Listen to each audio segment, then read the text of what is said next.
오늘은 배로 영접하니라는 제목으로 하나님의 말씀이 선포되어졌을 때 우리의 인생의 배에 우리 예수님을 영접하며 승리함으로 나아가는 저와 여러분 되시기를 주님의 이름으로 축복드립니다. 우리 좌우에 계신 분에게 이렇게 축복하며 인사하기를 원합니다. 오늘도 은혜 받으세요. 가득 받으세요. 오늘도 은혜 충만하세요. 여러분, 은혜 충만히 받으시기를 원합니다. 여러분, 이왕에 받은 은혜라면 넉넉히 받으시고 차고 넘치는 은혜 받으셔서 가는 곳마다 은혜를 흘려보내는 복된 인생들이 다 되시기를 주님의 이름으로 축복을 드립니다. 우리 예수님 믿는 사람들은요, 이 세상을 살아가다 보면 때로는 양보해야 될 때가 있습니다. 때에 따라서는 손해를 봐야 될 때가 있습니다. 앞서가고 싶은 그런 마음이 있지만 우리 예수님 믿는 사람이기 때문에 때에 따라서는 그들을 앞세워야 될 때도 있더라는 거예요. 그런데 여러분, 세상에서는 그렇게 해야 될지는 모르겠지만 영적인 것에 대해서는 욕심을 낼 수 있기를 간절히 원합니다. 하나님의 은혜의 축복의 만큼은 여러분, 입술을 크게 열고 욕심을 내어서 그것을 붙잡을 수 있는 모두 되시기를 간절히 원합니다. 여러분, 어제 우리 교회에 새달 새벽 예배가 있었습니다. 특별히 안수 기도의 시간이 있었지요. 우리 귀한 아이들이 얼마나 많이 나오고 또 안수 받기를 원했는지, 여러분 5시부터 시작되어졌던 이 안수가 다 끝나니까 6시 반이 넘었습니다. 많은 아이들이 부모님과 함께 나와서 안수를 받았지요. 특별히 안수 기도라고 하는 것이 무엇입니까? 자기의 기도의 제목을 가지고 주님 앞에 나가는 것이지요. 때에 따라서는 안수 기도의 제목들 보니까 안수 기도를 오래간만에 해서 그런지 몰라도 안수 기도 제목이 아닌 것을 들고 나와서 기도 받으시는 분도 있었습니다. 아무튼 우리 아이들이 나와서 안수를 받지요. 안수 기도는 그 사람 위에 손을 얹고 기도해 주는 것을 안수라고 이야기합니다. 그런데 안수 받는 그 기도의 제목 가운데 한 권사님께서 기도의 제목을 들고 나왔습니다. 아니, 자녀들 안수 기도하는 시간인데 권사님이 기도 제목을 들고 나왔어요. 기도의 제목을 딱 바라보니까 사진이 들어있어요. 손녀의 사진이었습니다. 손녀가 아프다는 거예요. 그래서 손녀가 나와서 안수 기도 받으면 좋을 텐데 아프니까 아이가 나올 수가 없어. 그래서 어떻게 하는가? 아이는 데리고 오고 싶지만 데리고 올 수가 없으니까 사진이라도 들고 오는 거예요. 사진이라도 들고 와서 목사님, 이 사진 위에 안수 기도 해달라는 거예요. 그러면서 무릎을 쫙 꿇으시는 거라. 눈물을 막 흘리시는 거라. 여러분, 안수 기도 해줄까요? 말까요? 안수 기도는 그 사람한테 하는 건데, 그렇죠. 여러분, 영적인 것에 대해서는 욕심을 내야 하는 것입니다. 성경을 바라보면 백부장이 그랬지요. 자기 집에 있었던 종이 아팠습니다. 다른 사람들은 다 자기가 나왔는데 여러분, 그 백부장은요, 그 종을 데리고 오지 않았어요. 그럼에도 불구하고 주님께 말씀하잖아요. 말씀으로만 이야기해 주셔도 내 종이 낫겠나이다. 여러분, 우리 주님께서 말도 안 되는 소리 하지 마라, 데리고 와라, 그렇게 말하지 않아요. 그 자리에서 선포하시면서 그 종을 고쳐 주시더라는 것입니다. 여러분, 영적인 것에 여러분 욕심을 내십시오. 천국은 침노하는 자에 의해서 침범을 당한다. 침노하는 자의 것이다 말씀하여 주셨습니다. 영적인 것에 여러분 은혜에 대하여 사모하면서 욕심을 내면 하나님께서 더 놀라운 은혜 축복으로 채워주실 줄로 믿습니다. 책을 읽다 보니까 재미난 이야기가 소개되어져 있습니다. 자랑하기를 좋아하는 한 고양이가 있었다는 거예요. 만나는 동물들마다 붙잡고 자랑을 했다는 거예요. 오늘도 누구에게 가서 찾아가서 자랑을 할까? 그런데 동물들이요, 저 여우를 만나기만 하면 자랑을 하니까 만나주기 싫은 거 다 피해서 도망가는데 어리버리한 고양이 한 마리가 딱 걸린 거예요. 그래서 그 고양이를 향하여서 또 자랑을 하기 시작합니다. 고양아, 고양아, 너는 어떤 재주를 가지고 태어났느냐 하면서 너의 재주가 뭐냐? 라고 물어보니까 이 고양이가 그냥 주눅이 들어가지고 나에게 재능이라고는, 달란트라고 하는 것은 그냥 나무 빨리 올라가는 거, 그 재능 하나 가지고 있다고. 그러니까 여우가 깔깔거리면서 웃는 거예요. 야, 무슨 재능이 나무 빨리 올라가는 것이 재능이냐? 야, 그런 재능 갖고 야 그것도 재능이라고 그러냐 하면서 막 비아냥거리더니, 나로 말할 것 같으면 세상의 진리를 다 깨우칠 뿐만이 아니라 책을 읽으면 쭉 읽어가지고 그 지혜를 다 터득해가지고 어떤 사람하고도 논쟁을 해서 내가 논쟁에서 져본 적이 없어. 어떤 사람이든지 만나서 이야기하면 다 내가 설득할 수가 있어. 다 내 편 만들 수가 있지. 그것뿐만 그런 것이 아니야. 나에게는 얼마나 큰 재능이 있는지 돌멩이를 들어서 팍 던지면 한화의 문동주보다 더 빨리 던질 수가 있어. 막 자랑하는 거야. 내가 제주를 한번 딱 부리면 피겨의 여왕 김연아보다도 더 요염하게 돌아가지고 사람들이 그걸 바라보게 되지만 다 현혹된다는 것입니다. 나는 이런 재능들이 얼마나 많은지 몰라 하면서 자랑을 계속하고 있는데 갑자기 뒷골이 서늘해지는 거야. 호랑이가 나타난 것입니다. 그랬을 때 이 고양이는 재빨리 가지고 있었던 그 재능 하나를 가지고 나무 위에 쏙 올라갔다는 거예요. 그런데 이 여우, 자랑할 것이 너무 많은 이 여우는 생각하기 시작합니다. 저 호랑이를 내가 설득을 해가지고 내 편 만들까? 내가 열심히 그에게 이야기해서 설득을 시켜서 나를 못 잡아먹게 만들까? 아니면 저기 있는 저 돌멩이를 들어가지고 콧장등을 때려 맞출까? 아니면 김연아 선수와 같이 요염하게 이 호랑이를 홀릴까? 이렇게 저렇게 생각을 하고 있었다는 거예요. 이렇게 여우가 생각하고 있을 그때에 호랑이가 잡아먹었다는 것입니다. 너무 어이없죠? 그렇게 이야기가 끝을 맺습니다. 여러분, 이 이야기는 우리에게 웃음을 던져주는 그 정도 이야기가 아니지요. 삶의 지혜를 우리에게 가르쳐주고 있습니다. 우리는 이것도 잘하고 저것도 잘하기를 원합니다. 그런데 여러분, 옛말에 여러분 재주 많은 사람이 배 고른다고 하였습니다. 이것도 하고 저것도 하고 싶고, 예수님을 믿어도 이것도 하고 싶고 저것도 하고 싶고, 이것도 잘하고 저것도 잘하고 싶고. 그런데 여러분, 예수 믿는 사람들은 한 가지만 잘하면 되는 것입니다. 그것이 무엇인가? 우리 예수님 잘 믿기만 하면 되는 것입니다. 우리 예수님 믿는 사람들은 한 가지만 잘하면 돼요. 그것이 무엇인가? 기도만 잘하면 되는 것입니다. 비록 나에게는 힘이 없어, 나에게 능력도 없어, 가진 것도 없어. 그렇다 할지라도 여러분, 기도는 어떤 능력을 가지고 있어요? 이 천지 만물을 창조하신 전지전능하신 그 하나님의 능력을 나의 능력으로 가져다 쓸 수 있는 것, 그것이 기도의 능력이더라는 것입니다. 그래서 여러분, 나에게 능력은 없어도 기도만 잘하게 되어지면 하나님께서 능력을 허락하여 주셔서 이 땅에서도 웃게 만들어 주시는 것입니다. 여러분, 우리 예수님만, 우리 하나님만 잘 믿게 되어지면 우리 하나님께서 책임져 주시고 복된 인생 가운데로 우리를 인도하여 주시는 것입니다.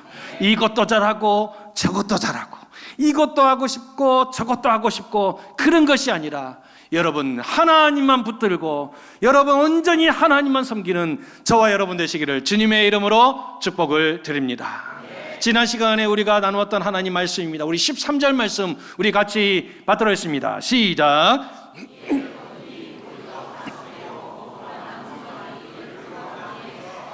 아멘. 여러분, 오병이어 보리떡 5개와 물고기 2마리로 장정만 5,000명을 먹였다는 거예요. 먹였을 뿐만이 아니라 그 남은 것을 거두어 보니 여러분 얼마나 남았다는 거예요? 12바구니나 남았다는 것입니다. 여러분, 여기서 우리는 질문을 할 수 있어야 돼요. 왜 12바구니일까? 10바구니일 수도 있고 11바구니일 수도 있을 터인데 왜 예수님께서는 12바구니를 남기게 하셨을까? 여러분, 성경에는 숫자가 등장할 때가 있어요.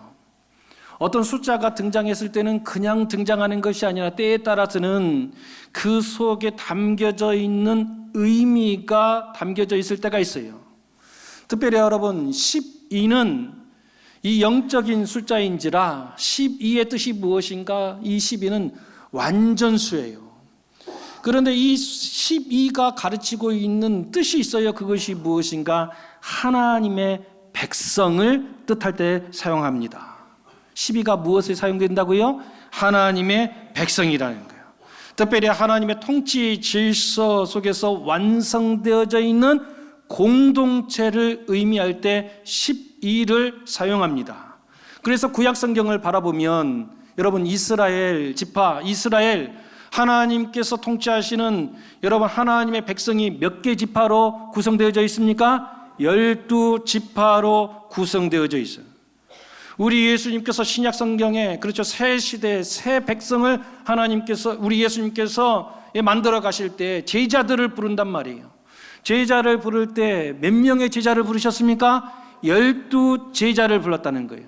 그래서 구약 시대에 12지파의 하나님의 백성, 하나님의 통치 아래 있었던 공동체를 이뤘다면 이제는 새 계명을 통하여서 여러분 하나님의 백성을 이루어 가신다는 거예요. 요한계시록 7장 말씀에 보게 되어지면 이후에 여러분 구원받는 사람의 그 수가 등장합니다. 유명한 숫자이지요. 여러분, 구원받는 총수의 수가 등장하는데 몇이라고 이야기하고 있습니까? 14만 4천 명이다. 이렇게 이야기하고 있어요. 여러분, 14만 4천 명이 그러면 어떻게 이루어진 숫자인가? 12 곱하기 12 곱하기 1000으로 구성되어져 있는 것이 14만 4천 명입니다. 딱 보니까 저를 못 믿으시고 계산하신 분이 계시네. 계산해 봐도 똑같아. 12 곱하기 12 곱하기 1000으로 구성되어져 있어. 여러분, 12라는 거예요. 첫 번째 12는 무엇을 의미하는 거예요? 구약시대의 하나님의 백성, 하나님께로부터 구원받은 백성, 그 백성 12를 의미하는 것이고, 뒤에 등장하는 12는 우리 예수님 이후에 구원받는 12, 그 12 하나님의 백성을 의미하는 거예요. 그런데 이 백성이 어떻게 되는가? 1000으로 존재한다는 거예요. 1000이 무엇을 의미하는가? 1000은 매우 크다는 것은 매우 큰 수를 의미합니다. 셀 수 없을 만큼 많다는 것을 의미하는 거예요. 충만함을 의미하는 거예요. 그래서 천년왕국 그러면 1년, 2년, 3년, 4년, 999, 1000 해서 숫자적인 1000을 의미하는 것이 아니야. 천년왕국이라고 하는 것은 여러분 셀 수 없을 만큼 가득 차 있는 영원한 나라, 그 아버지 하나님의 충만한 나라를 의미하는 것입니다. 그렇다면 여러분 12 곱하기 12 곱하기 1000이라고 그랬으니까 구약에 구원받은 하나님의 백성, 신약에 구원받은 하나님의 백성이 1000 어떻게 했다는 거예요? 많이 있더라는 것입니다. 가득하더라는 거예요. 어디에? 하나님의 나라에 가득하더라는 것입니다. 그런데 오늘 말씀에 여러분 오병이어로 사람들을 먹이셨어요. 5,000명이 되어지는 사람들을 먹이셔서 여러분 왜 오병이어일까? 오가 등장하지요. 여러분 우리들은 오하게 되어지면 그냥 5개인가 보다 이렇게 생각하지만 이스라엘 사람들에게 오하게 되어지면 반드시 떠오르는 것이 있어요. 그것이 무엇인가? 모세 오경을 떠올린다는 거예요. 여러분 모세 오경이 무엇을 의미하는 거예요? 하나님 말씀. 그래서 지금 오병 5개의 떡 하나님의 말씀으로 사람들을 먹이셨다는 거예요. 이어 이가 등장하잖아요. 이는 여러분 2개 나뉘어졌던 것을 하나로 만드는 일치를 의미하는 거예요. 그러니 어떻게 하는 거예요? 오병 이 5개 즉 하나님의 말씀으로 하나님의 은혜로 하나님과 이 땅의 백성을 지금 뭐 하는 거예요? 하나님의 은혜 가운데 하나 되게 만드는 일치로 나가게 만들어 주셨다는 거예요. 그런데 누구를? 5,000명이나 되어지는 사람들을 먹이셨다는 거예요. 5,000명이 무엇입니까? 5 곱하기 1,000이잖아요. 5가 뭐예요?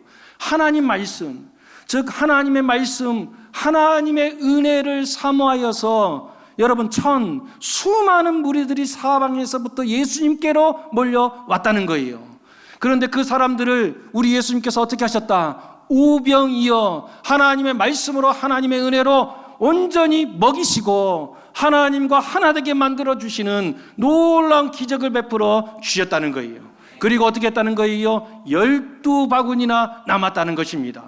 하나님의 구원에 놀라운 백성들이 새로 시작함을 이 오병이어의 기적을 통하여서 우리에게 이야기하고 있는 것입니다. 여러분, 지금도 하나님 말씀을 사모하고 우리 예수님의 은혜를 사모하는 백성들이 사방에서부터 우리 주님께로 몰려오고 있습니다. 여러분, 몰려왔을 때 세상에는요, 이 떡이 떨어져 가지고 줄을 빨리 서서 취하지 아니하면 먹을 것이 없어서 서로 싸우면서 먼저 받겠다라고 얘기하는데 우리 예수님께는 그럴 필요가 없다는 것입니다. 왜요?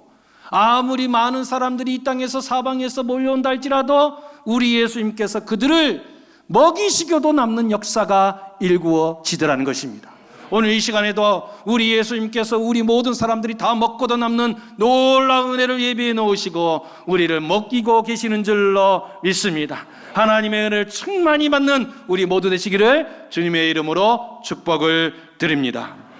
그런데 여러분, 세상 사람들이요, 이 오병이어로 5,000명이나 되는 사람들을 먹이니까 그 땅에 있었던 사람들이 막 열광을 하는 거예요. 난리가 났습니다. 우리 예수님을 왕으로 세워야 된다.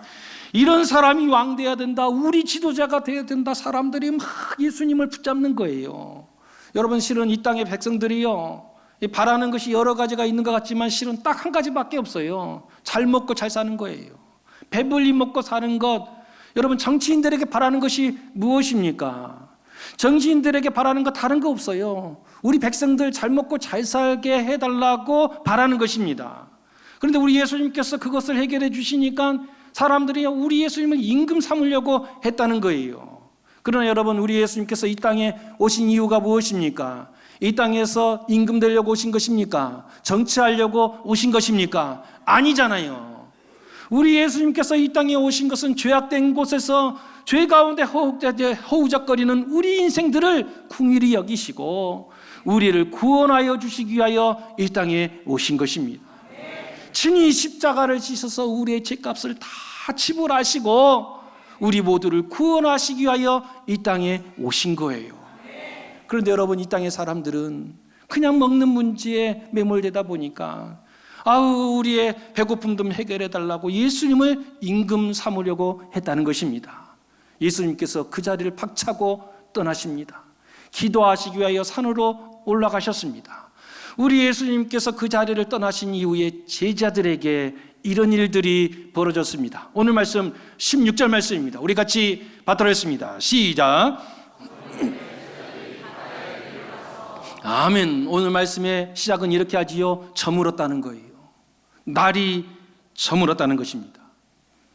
여러분, 이 저물었다고 하는 이 표현은 우리의 인생의 현주소를 지금 이야기하는 거예요. 우리 인생 가운데 늘 해가 뜨는 날이면 얼마나 좋겠습니까?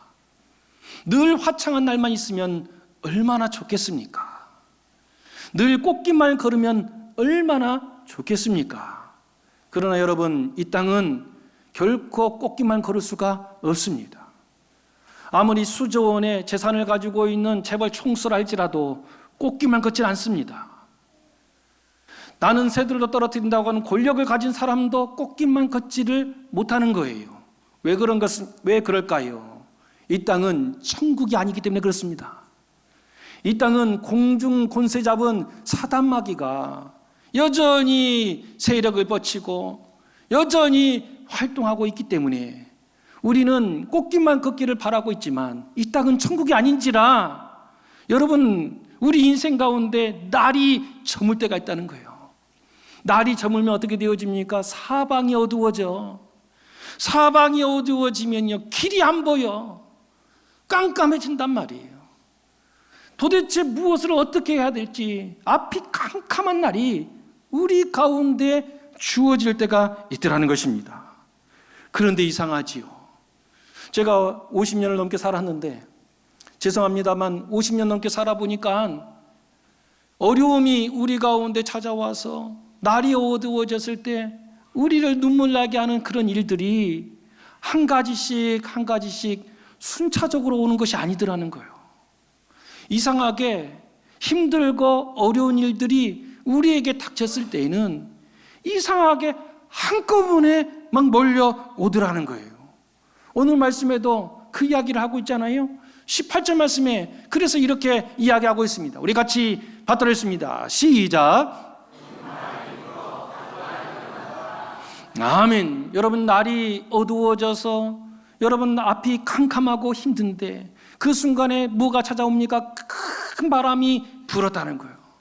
큰 바람이 불어서 앞으로 나가는 것도 힘에 버거운데 큰 바람이 부니까 여러분 파도가 막 일어나기 시작해. 파도가 일어나기 시작하니까 어떻게 되어집니까? 자기들이 타고 있었던 배들이 출렁출렁거리기 시작합니다. 여러분, 출렁출렁하게 되어지니까 이 배가 그러면 튼튼한 항공모함 뭐 이러면 됐겠지만 지금 제자들이 타고 있던 그 배들은 그런 배가 아니잖아요. 바람이 불면 이 배가 뒤집혀질까? 지금 물이 막 계속해서 배 위로 막 밀어쳐 올라오고 있더라는 거예요. 인생의 어려움이 다가왔을 때 여러분, 한 가지 어려움만 찾아오는 것이 아니라 이상하게 어려움이 찾아왔을 때 바람도 불고 여러분 파도도 치고 여러분 배도 출렁거리고 여러 가지 문제들이 한꺼번에 확 사방에서 몰려들더라는 것입니다. 작년에 제가 그랬습니다. 여러분 잘 아시는 것처럼 작년 6월에 서울에 계셨던 장인 장모님에게 연락이 왔어요. 나이가 벌써 90이 다 넘으셔가지고 연로하신 분들 요양보호사 오셔가지고 우리나라 복지제도가 있으니까 오셔서 막 돌보시는데 연락이 와서 하루는 요양보호사에게 장모님이 간밤에 넘어지셨다는 거예요. 넘어지셔서 얼굴이 멍이 들었다는 것입니다. 그래서 얼마나 멍이 들었을까? 그래서 사진을 찍어서 우리 사모에게 보내달라. 그래서 사진을 찍어서 얼굴을 바라보니까 깜짝 놀라는 거예요. 얼굴이 멍이 든데 새카맣게 멍이 든 거야. 그냥 보통 어디 파랗긴 것이 아니고 멍이 완전히 든 거예요. 그래서 놀래가지고 병원에 모셔가 봤냐? 병원에 가서 머리 한번 찍어보셨냐? 라고 물어보니까 안 그랬다는 거예요. 그냥 주무시고 계시니까 그냥 집에서 약 좀 발라주고 누워 계신다는 거예요. 그래서 지금 뭐 하는 것이냐고 빨리 가까운 병원 가서 빨리 머리 찍어보라 했더니 연락이 왔어요. 가까운 병원 갔더니 약 하나 줘서 약 하나 먹었다는 거예요. 그래서 머리 찍어봤냐? 안 찍었다는 거예요. 왜 안 찍었냐? 당장 가서 좀 머리 찍어보라고 그렇게 말을 하는데 왜 안 찍어보셨냐? 그래가지고는 그냥 또 다시 큰 병원 가서 머리를 찍었습니다. 머리를 찍었더니 뇌출혈이 일어나는 거예요. 지금 뇌출혈이 일어나서 머리에 피가 가득가득 채워져 있고 점점 막 그런데 작년에 어떤 일이 있었습니까? 의정 갈등이 있었잖아요. 병원에 의사가 없어. 수술할 의사가 없어. 그 큰 병원, 우리나라 최고의 병원이었는데 수술할 의사가 없어. 그래서 어떻게 하는가? 수술할 수 있는 다른 병원으로 가라는 거예요. 지금 뇌출혈이 일어나가지고 90이 넘으신 어르신인데 의사가 없다고 다른 병원 빨리 가라는 거예요. 그래서 수소문해가지고 병원을 찾아가지고 병원에 입원을 했습니다. 중환자실에 들어갔는데 잘 아시는 것처럼 저희 장모님이 또 치매가 있으셔요. 아직 의식은 조금 있으시니까 어떻게 하는가? 중환자실에 들어갔는데 가만히 있지는 않으시는 거예요. 여기가 어디냐 여기.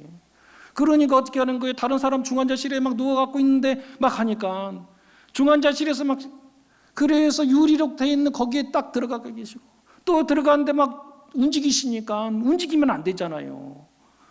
그래서 막 수술을 받으시고 또 병실에 왔는데 또 본인이 수술을 받은지도 몰라. 막 일어나셔서 막 사방 소리 지르니까 병실에 있는 사람들이 잠 못 자고 얼마나 그러냐 말이에요. 요양서 막 해가지고 막 저렇게. 그 와중에 또 우리 장인어른에 계시니까 홀로 또 내버려 둘 수 없잖아요. 그러니까 우리 장인 또 모셔가지고 저희 집으로 내려왔습니다. 저희 집에 와서 지금 장모님 이렇게 간호하고 있는데 지금 어떻게 되어지는가? 또 장인어른이 갑자기 아프시기 시작해요. 병원에 가봤더니 큰 병이라는 거예요. 그래서 병원에 입원하셔야 됩니다. 그런데 90이 넘으시니까 혼자 입원이 또 안 된대. 그래서 또 간병인이 또 있어야 된대. 간병인이 있어야 된다고 해서 막 하니까 또 이러지도 못하고 저러지도 못하고, 그래서 간병인 막 모셔가지고 또 쓰고 하고 막 하고 하는데, 그래가지고 또 장인어른 저희 집에 모셔드렸어. 모시고 나니까 좀 있으니까 또 장모님 요양원 계신 연락이 왔어. 장모님이 눈을 안 뜨신대. 그냥 이렇게 쳐져 있다는 거예요. 그래서 도대체 이게 무슨 일인가 봤더니 지금 점점 막 잠만 주무시고 눈을 못 뜨시고 아무것도 못 하시는 거예요. 그래서 제 처와 같이 고민을 했어요. 제 처가 막 그러는 거예요. 이제 우리 어머님을 떠나보내실 때가 된 거 아닌가. 막 이런 마음을 하는 거예요. 차마 저에게 미안해서 그런지 병원 데려가자 말을 못해. 가만히 막 있는 거예요. 밥을 마지막으로 먹는데 막 눈물이 뚝뚝뚝뚝 떨어지는 것이 보여. 그래서 그러지 말고 마지막이라 한번 더 할 수 있으면 해보자. 그래서 막 병원 알아봐가지고 또 응급실로 모시고 갔어. 갔더니 막 안 받아줘. 연세가 많다고 안 받아줘. 그래서 무슨 서약서도 막 쓰고 뭐 또 하고 막 그러놔야 된다는 거예요. 그래서 막 하는데 어떻게 합니까? 막 써가지고 갔어요. 갔더니 뇌출혈이 일어났다는 거. 그래서 또 뇌출혈해서 뇌수술을 또 받으신 거예요. 그래서 퇴원하고 막 돌아오는데 또 다른 일이 터져. 막 이거 하니까 또 저거 터져. 작년에 이렇게 일이 많을 수가 있는가? 아니 고난이 하나만 찾아와도 이거 버거운데 이거 해결하려고 그래. 이거 터지고 이거 터지면 이거 터지고 저거 하면 저거, 어떻게 시간이 갔는지 모를 정도로 작년에는 막 사방팔방에서 막 일어나는 거예요. 여러분, 이 세상의 고난은 하나만 오는 것이 아니고 올 때는 이상하게 이렇게 한꺼번에 몰려올 때가 있어요. 그래서 우리 예수님께서도 비슷한 말씀을 하신 적이 있어요. 마태복음 7장 24절 25절 말씀에 이렇게 말씀하셨습니다. 우리 같이 발달했습니다. 시작.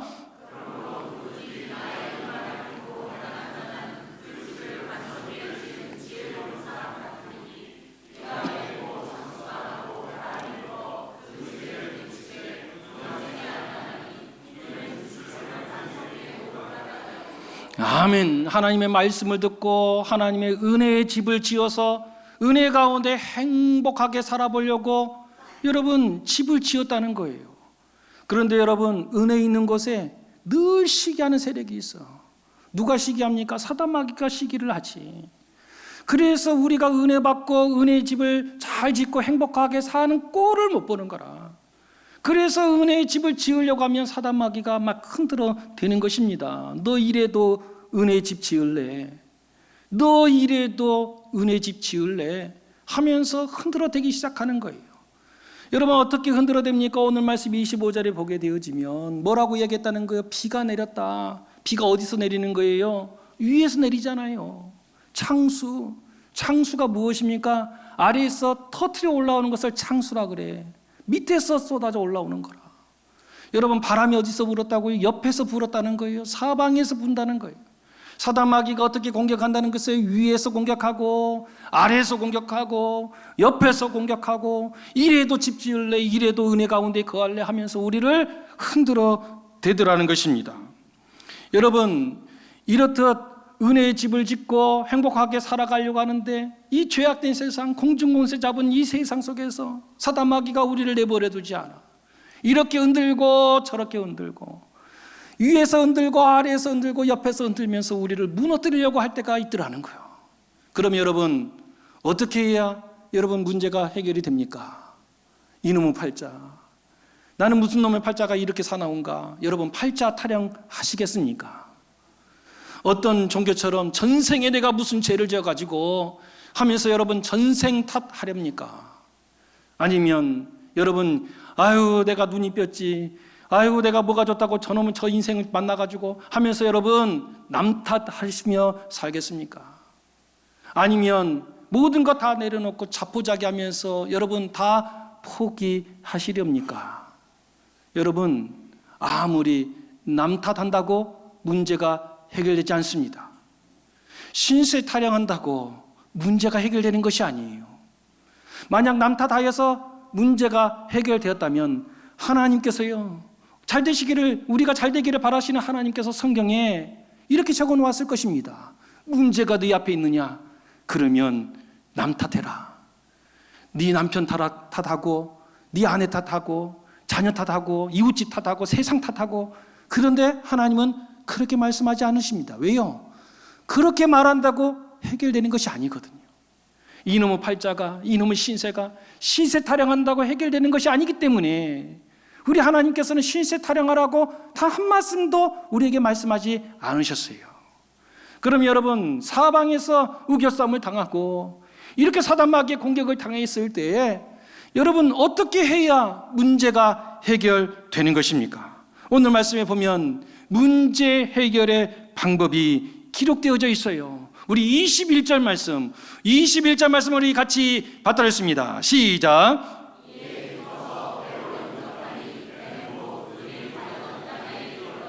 아멘. 이에 기뻐서 영접을 했다는 거예요. 영접했다는 것이 무엇입니까? 맞아 드렸다는 거예요. 누구를 맞아 드렸느냐? 예수님을 맞아 드렸다는 거예요. 어디로 맞아 드렸다는 거예요? 배 위로 맞아 드렸다는 것입니다. 여러분, 이 배가 어떤 배입니까? 날이 저물어서 어두워요. 앞으로 갈 수도 없어요. 파도가 일렁해서 출렁거리는 그 배란 말이에요. 여러분, 그 배 위에 우리 예수님을 모셔 드렸다는 것입니다. 여러분, 오늘 말씀을 우리가 잘 읽어야 됩니다. 우리 예수님을 배로 영접할 때가 언제인가? 어둠이 다 가고 환한 날이 밝은 이후에 우리 예수님을 모셔 드렸느냐? 아니라는 거예요. 여러분, 큰 파도가, 그렇죠, 바람이 멈춘 이후에 우리 예수님을 모셔 드렸느냐? 아니라는 거예요. 배가 출렁거린 것이 멈추고 평안하게 되어졌을 때 예수님을 모셔드렸느냐? 아니라는 거예요.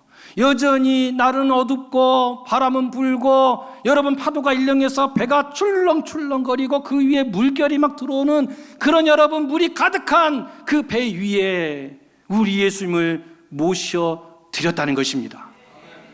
여러분, 가끔씩 신방을 하다 보면 어떤 분들이 그래요. 지금 우리는 신방 받을 때가 아니에요. 얼마나 지금 우리 집안이 어지러운지, 지금 막 마음이 그러는지, 지금 너무 마음이 해서 지금 신방받을 기분이 아니라는 거예요. 천만에. 그러니까 신방받아야 되는 거라. 여러분, 신방은 단순히 목사님 모시는 것이 아니에요. 우리 예수님을 영접하는 시간이란 말이에요. 여러분, 언제 신방받는 것입니까? 내 마음이 평안했을 때 신방받는 것입니까? 문제가 다 해결되니까 신방받는 것입니까? 아니요.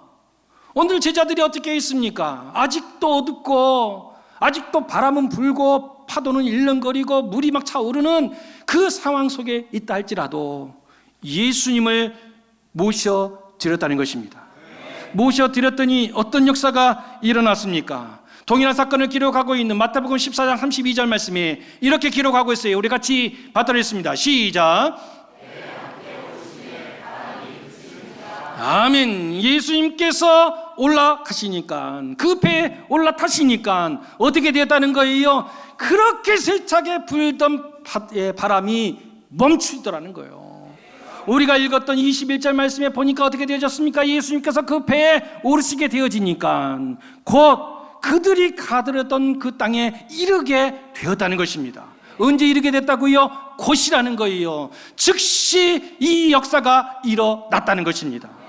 여러분, 문제가 다 해결된다면 예수님 초청하는 것이 아니, 여러분, 그 문제 가운데 예수님을 모셔드리는 것입니다. 모셔드리게 되어지면 어떻게 된다는 거예요? 우리를 흔들어드렸던 그 바람이 멈추게 되어지고 파도가 멈추게 되어지고 우리가 바랬던 그 목적지에 다다르는 놀라운 역사, 여러분, 충만한 역사가 일구어지게 되더라는 것입니다. 여러분, 또 한 주가 시작됩니다. 여러분, 공중 권세 잡은 사단마귀가 우리를 지금 기다리고 있습니다.